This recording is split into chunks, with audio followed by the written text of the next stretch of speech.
Welcome to Not So Boring History. Tonight's story is one that stretches across oceans and centuries. We're diving into a strange idea, one that never quite seems to go away, the flat Earth theory. From ancient civilizations to 21st century internet debates, how did this belief start? Why did it fade? And why is it back? Settle in. Let your thoughts drift. As we quietly explore the curious history of one of the world's most persistent fringe ideas. Before science, before mathematics, before even written language, there were just people. People looking at the horizon, watching the sun rise and fall, seeing ships disappear into the distance, slowly sinking from the bottom up. Though, back then, no one noticed the curve. To early humans, the world appeared simple. Solid ground beneath their feet. The sky above like a great dome painted with stars. The earth didn't feel like it was spinning at 1,000 miles per hour. It felt still. It felt flat. In the land between the Tigris and Euphrates, the ancient Mesopotamians mapped the heavens. Their clay tablets recorded movements of the stars, eclipses, planetary alignments, but their Earth, a flat, round platform afloat on cosmic waters. Above them, a firm sky like hammered bronze, a ceiling separating the heavens from the Earth. They weren't fools. They just didn't have what we do now, glass lenses, satellites, photographs from space. All they had was the sky. In ancient Egypt, the flat earth was embraced with mythic beauty. The earth was Geb, the god of the land, laying flat and still. Above him, Nut, goddess of the sky, arched across the world, her body shimmering with stars. Every evening she swallowed the sun. Every morning she gave birth to it again. And underneath it all, the Duat, the underworld, ran beneath the flat lands of men. It wasn't a globe. It was a layered sacred plane. The Hebrew Bible also reflects this early view. In the book of Genesis, the firmament is described, a solid barrier dividing the waters above from the waters below. The earth rests on pillars. The sky is fixed. The sun and moon are placed in the sky, not orbiting around anything, but moving across it like lamps. This wasn't metaphor. It was a map of existence. A map believed by many. Far away, across the oceans, the Norse imagined the earth as a flat disk surrounded by a great serpent.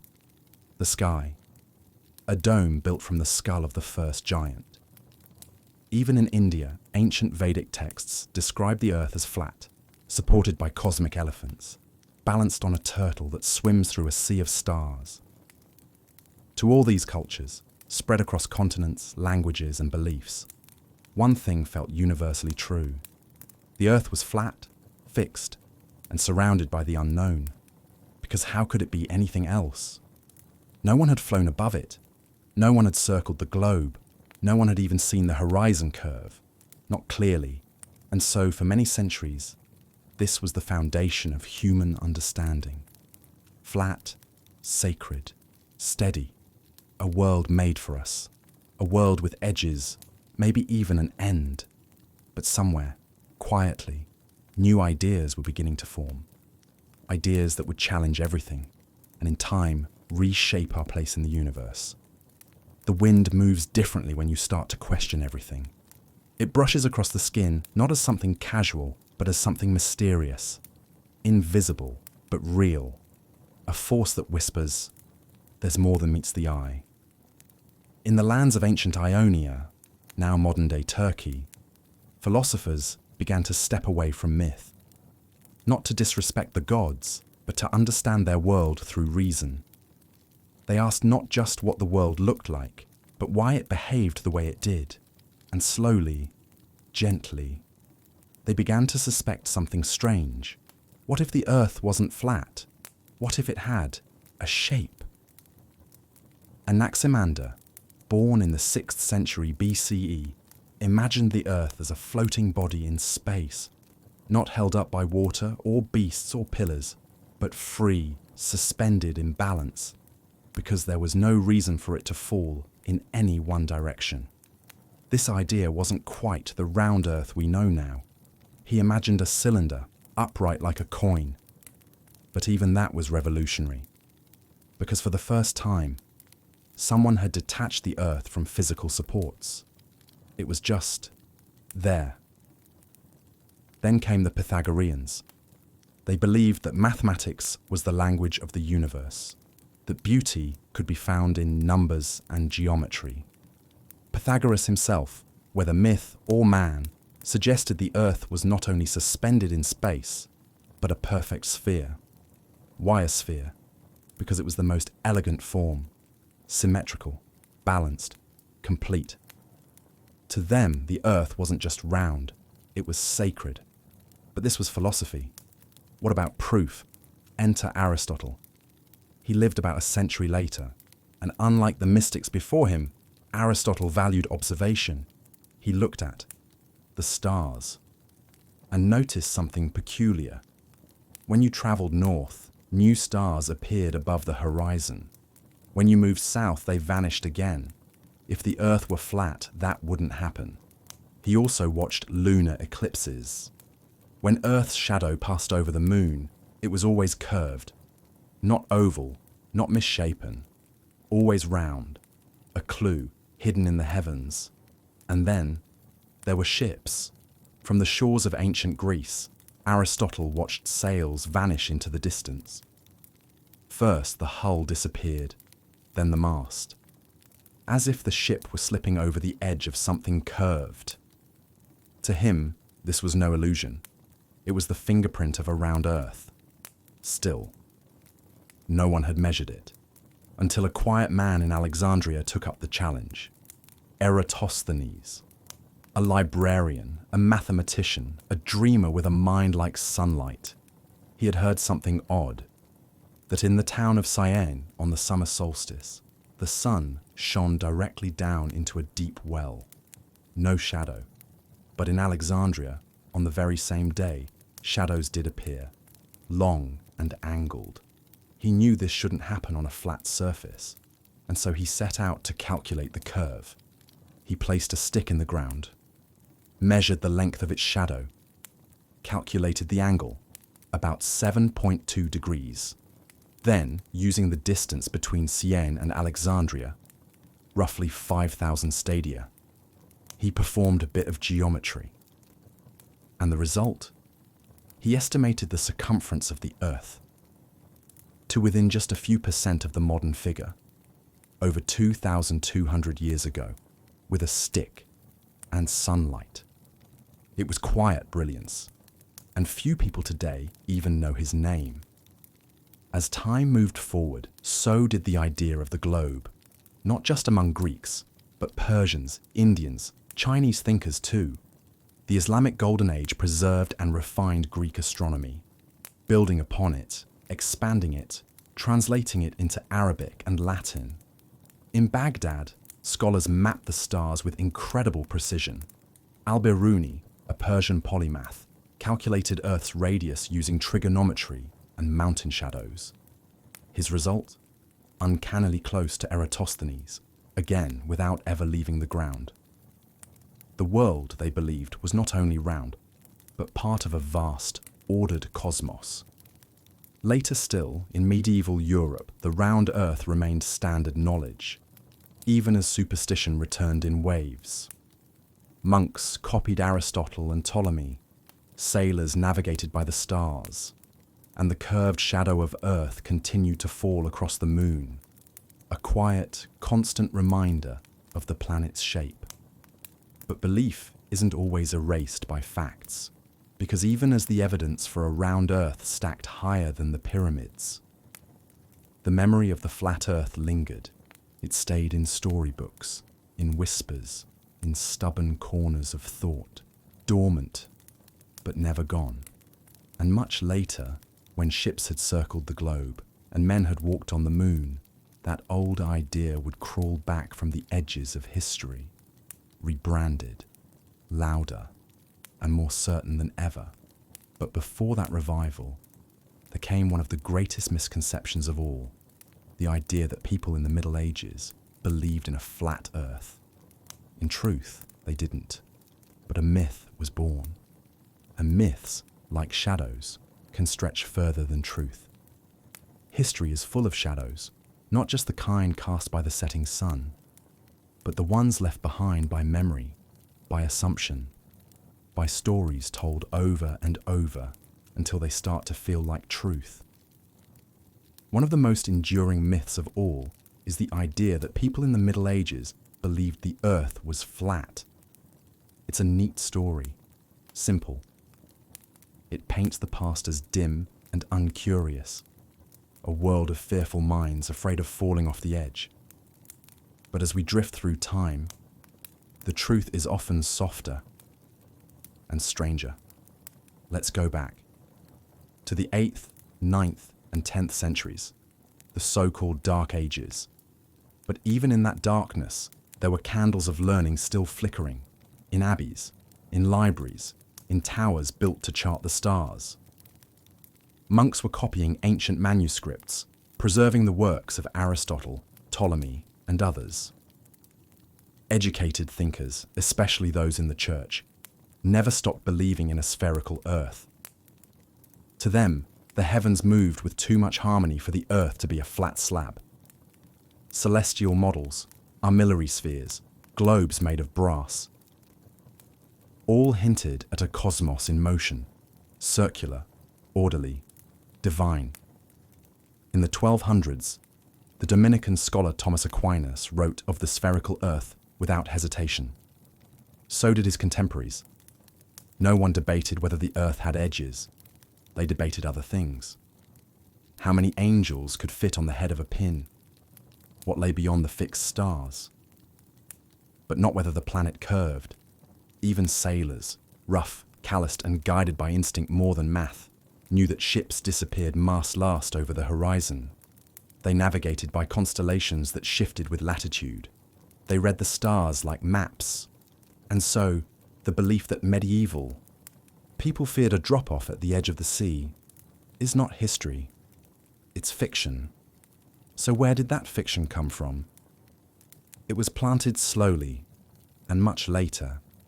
In the 19th century, an age that thought itself modern and enlightened, writers began to look back at the Middle Ages with disdain. To prove how far they'd come, they needed the past to look foolish, backward, superstitious. And so, a lie was repeated. One of the most influential voices was Washington Irving, an American author known for romantic tales. He wrote a highly embellished biography of Christopher Columbus. In it, he claimed Columbus had to fight against a world that believed the earth was flat. That clergy warned him of falling into the abyss, that his voyage was an act of daring defiance. The story caught fire. It was dramatic, tidy, false. Columbus's real critics didn't think the earth was flat. They just thought he was underestimating the size of the ocean, and they were right. The educated elite of Europe, astronomers, theologians, navigators, already accepted the earth as a sphere. But the Irving version was better for schoolbooks, better for empire, better for selling the idea of heroic progress. And so, millions of children grew up believing that the brave explorer proved the world wasn't flat, even though he hadn't. In the background, other thinkers were quietly affirming the globe. In Islamic centers of learning, like Baghdad, Cairo, and Cordoba, scholars had not only accepted the spherical earth, they had improved on the math. Mapped star paths, refined geographic coordinates. The Persian polymath al-Biruni calculated the Earth's radius with incredible accuracy, using nothing more than mountain heights and shadows. But those stories were quieter, eclipsed by the dramatic fictions, and so the myth lived on. A lie about the past, repeated enough to become a sort of truth. By the late 1800s, belief in a round Earth was universal among scientists. The evidence was overwhelming. You could sail around the world, watch ships vanish over the horizon, track time zones, measure the curve of the Earth's shadow on the moon.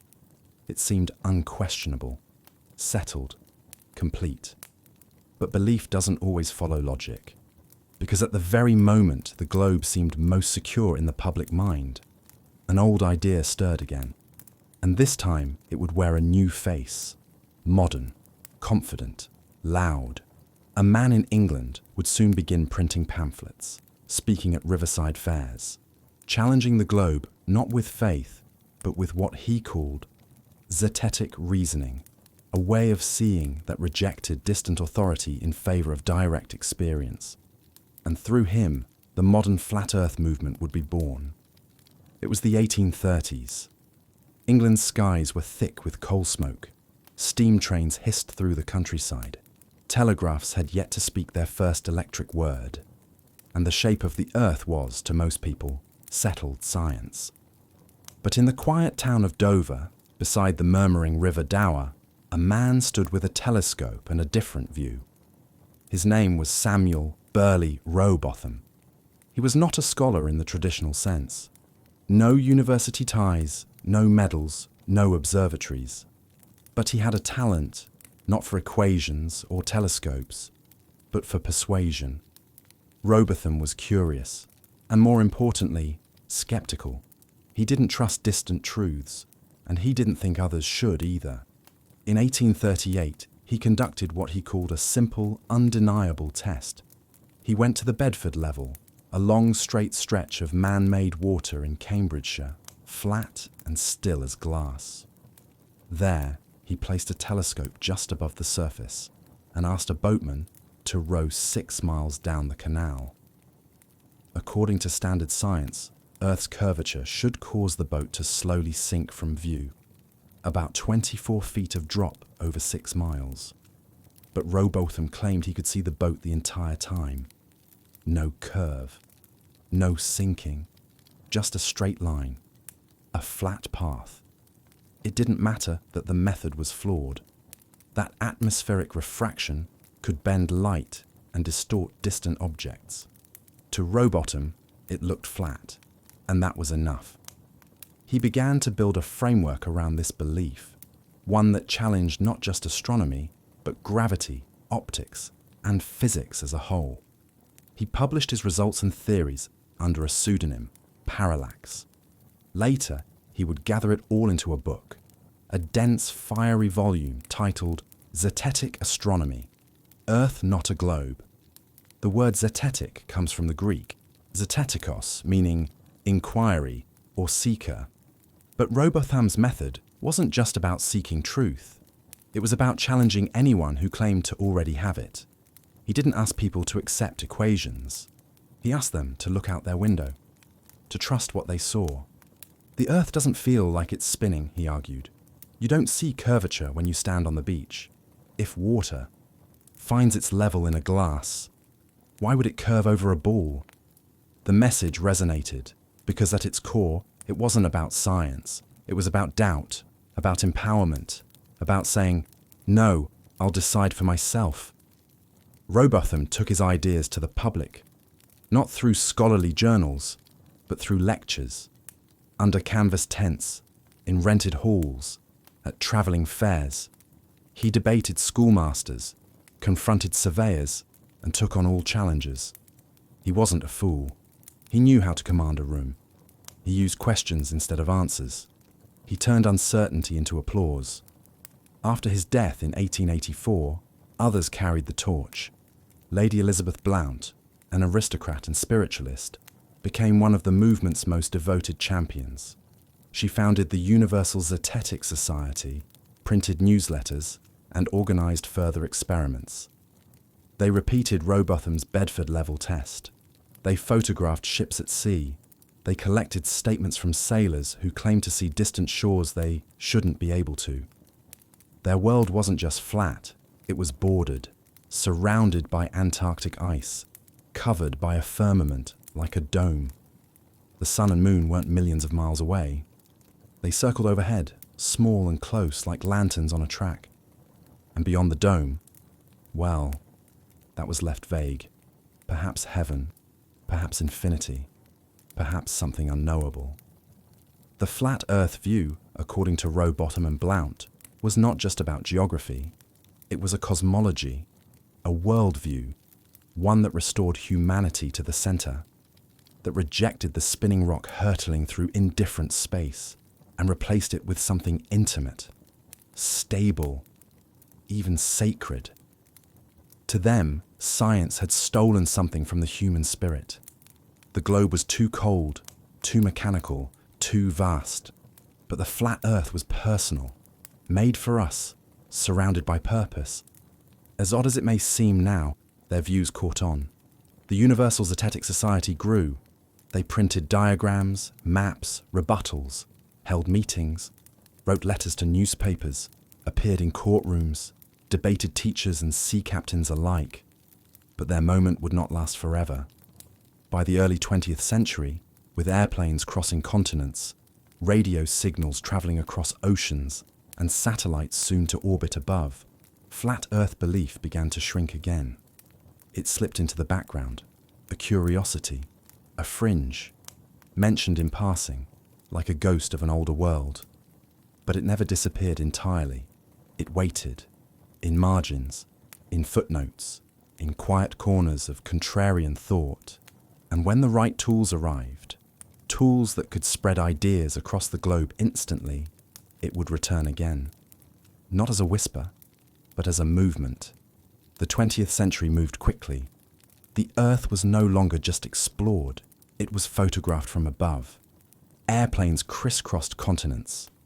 Submarines mapped the ocean floor. And in 1969, millions watched as humans walked on the moon.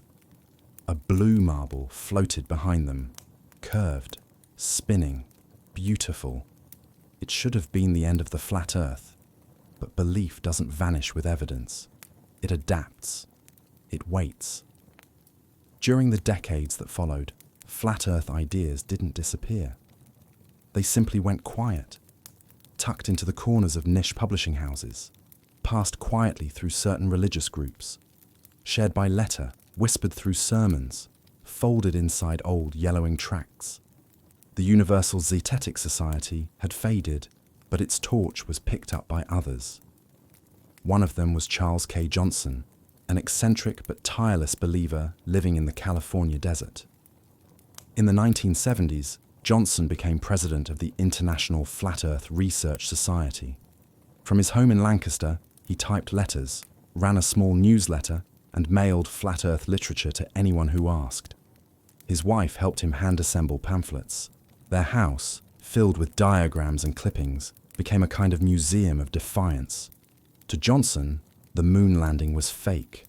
Photos from space were fabrications. The globe was a lie. A flat Earth, he believed, was not just true, it was righteous. And the alternative was part of a grand deception.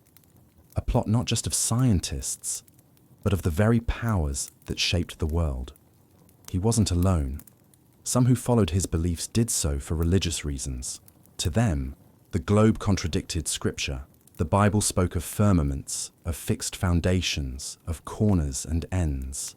A spinning ball in a vast empty universe seemed to leave no room for God. Others came from different places. Mistrust of government, of authority, of consensus itself. To believe in a flat Earth in that era was to declare yourself outside of the modern world, unshaken by experts, unmoved by consensus, unafraid to be called foolish. But without the internet, their reach was limited. Flat Earth was a fringe idea, occasionally mocked on television or tucked between conspiracy theories in late-night radio shows. It was strange, but quiet, a shadow at the edges of thought. Then, everything changed. In the early 2000s, the internet grew up. Forums replaced newsletters, videos replaced pamphlets, and suddenly, the world had a new kind of town square. For the flat Earth idea, it was like stepping into sunlight after a long, cold night. YouTube channels began to appear. At first, small, curious voices wondering, what if the Earth isn't a globe? Some were sarcastic, some sincere. But the algorithm didn't care. Videos that asked questions, that promised what they don't want you to know, spread faster than facts ever could. Flat Earth became more than a belief. It became content.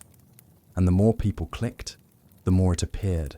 Suddenly, thousands of people were watching balloon footage from the stratosphere, debating curvature, questioning gravity, and wondering if NASA had ever really gone to space. Online, Flat Earth believers found each other. For the first time, a movement that had always lived in isolation was connected globally. There were no more gatekeepers, no need for peer review. Anyone could upload a video, host a podcast, write a blog. Conferences began to appear, first in small hotel ballrooms, then on larger stages. People flew in from around the world, ironically enough, to share diagrams, debates, testimonies. Some treated it as a joke, others were deeply sincere. They spoke of ice walls, hidden continents, a dome overhead protecting us from something outside. The models varied. Some imagined Earth as a flat disk surrounded by Antarctica. Others placed it under a glass ceiling, like a snow globe. The sun and moon, they said, were much closer than we'd been told. Not 93 million miles away, but just a few thousand, spinning in tight circles above our heads. To outsiders, it all sounded absurd. But to believers, it was liberating. A way to reclaim reality. To declare, I see what I see, and I believe it. And behind it all, a deeper message. That the world was not what we'd been told. That truth had been hidden. That someone, somewhere, was lying. In that way, Flat Earth wasn't just about geography. It was about trust, about control, about peeling back the curtain. And in that moment, between the fringe and the mainstream, the Flat Earth theory was reborn. Not as ancient cosmology, not as spiritual metaphor, but as a modern, defiant question. What if everything we know is wrong? There's something deeply human about wanting the world to make sense, to fit into neat shapes, to have clear rules, borders, and truths. We don't always seek what's true. We seek what feels safe. The globe, in all its majesty, is also unsettling. It spins beneath us at 1,000 miles per hour. It orbits the sun, which hurtles through the galaxy. And that galaxy drifts through a universe so vast, so cold, so silent, it can feel like we're nothing at all. That kind of truth, scientific as it may be, can feel disorienting, lonely, small. But the flat Earth? That's something else entirely. It's a world where you can stand still and know your place, where the sun and moon revolve around you, where there's a ceiling above and a boundary beyond, where the sky is close, the earth is firm, and you are at the center. In that world, everything is intentional. Everything is ordered. There are no infinite voids, no invisible curves, no dizzying numbers. It's a comforting place to be. And comfort matters, especially in times of confusion. In a world of shifting headlines, blurred facts, and changing truths, a flat Earth offers something simple: stability. To question mainstream science is not always about defiance. Sometimes it's about control. If the world feels chaotic, then believing in something fixed, something you can see, feels like power. There's also a certain pride in seeing the world differently, a feeling of independence, a sense that you're not like them, the ones who follow, believe, obey. For some, it becomes a badge of clarity. I see the truth that others are blind to. And once that belief takes hold, it's hard to shake, because every challenge becomes confirmation. Every critic is part of the system. Every piece of evidence against it becomes a deeper part of the conspiracy. Flat Earth thinking doesn't live in isolation. It often comes bundled with other doubts about the moon landing, about vaccines, about history itself. Not always, but often, it becomes a lens through which the entire world is viewed. A filter, a fortress. Psychologists call it motivated reasoning. The mind seeks out information that supports what it wants to believe and quietly ignores what doesn't. And in echo chambers, online forums, private groups, niche video channels, that belief is amplified, reinforced, reassured. You're not alone, they say. You're not crazy. You're one of the few who see clearly. And in that space, science becomes the outsider, logic becomes the enemy, and belief becomes truth. It's easy to mock flat earth believers, to roll eyes, to dismiss. But behind every belief is a human story, a childhood memory, a moment of disillusion, a yearning for answers in a world that often gives none. And sometimes, the more uncertain the world becomes, the stronger the desire for absolute certainty.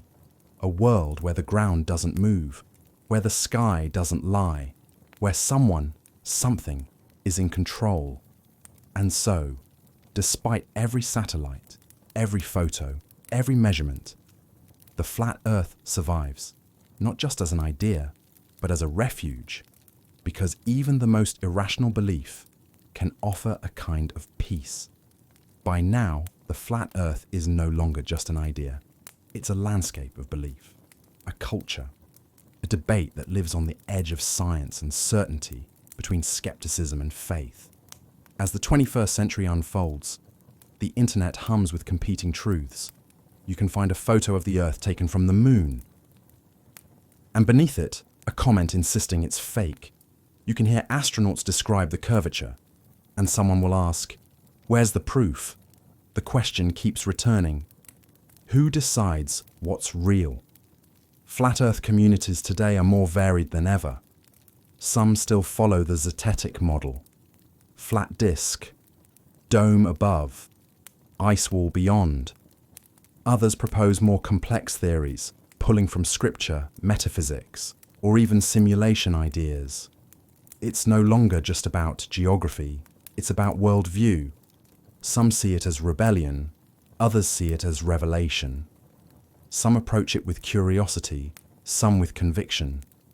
And yet, slowly, the tone is shifting. Documentaries have examined flat Earth believers, not to mock them, but to understand them. Some former advocates have left the movement, quietly walking away after conversations, observations, or simply fatigue. Others remain, doubling down, each question making their belief stronger. And yet, perhaps most curious of all, some people no longer care what shape the Earth is. They ask instead, why do we care? If it's flat, or round, or something else entirely, what does it change? Because for many, the debate isn't really about physics. It's about trust, about agency, about who gets to define reality. The Earth's shape, fixed, curved, or otherwise, becomes a symbol for something deeper. What do you believe? And why? And so, the argument continues, a strange modern parable playing out across forums, YouTube videos, and late-night podcasts. But for most of us, walking our neighborhoods, watching the clouds drift, listening to rain on the windows, the Earth simply feels solid. It holds us, spins beneath us, carries us without complaint, and in the end, that quiet presence may matter more than any diagram. So now we reach the end of the story. A journey not just across maps and models, but through time. From ancient priests in Mesopotamia, to Greek philosophers with shadows and sticks, to 19th century skeptics with pamphlets in hand, to the modern believer scrolling late at night, searching for a different kind of truth. The flat Earth theory has taken many forms. A floating disk on cosmic waters, a snow globe beneath the stars, a platform for protest, a shield against uncertainty. But beneath it all is a very human question. What kind of world am I living in? And perhaps more importantly, do I belong in it? For some, the idea of a spinning, drifting planet in a cold, expanding universe feels overwhelming. They long for edges, for ceilings, for structure. For others, the round Earth, vast and ancient, is a source of awe, a miracle of physics and chance, a stage for life to bloom. In truth, we're all looking at the same sky, feeling the same wind, living on the same ground, no matter how we imagine it beneath our feet. And maybe that's the real shape that matters, not flat, not round, but shared. The Earth holds us, whether we believe in its curve or not. And in the quiet of night, with the stars wheeling silently above and the hum of a turning planet beneath us, perhaps it's enough to know we're here, together. Good night.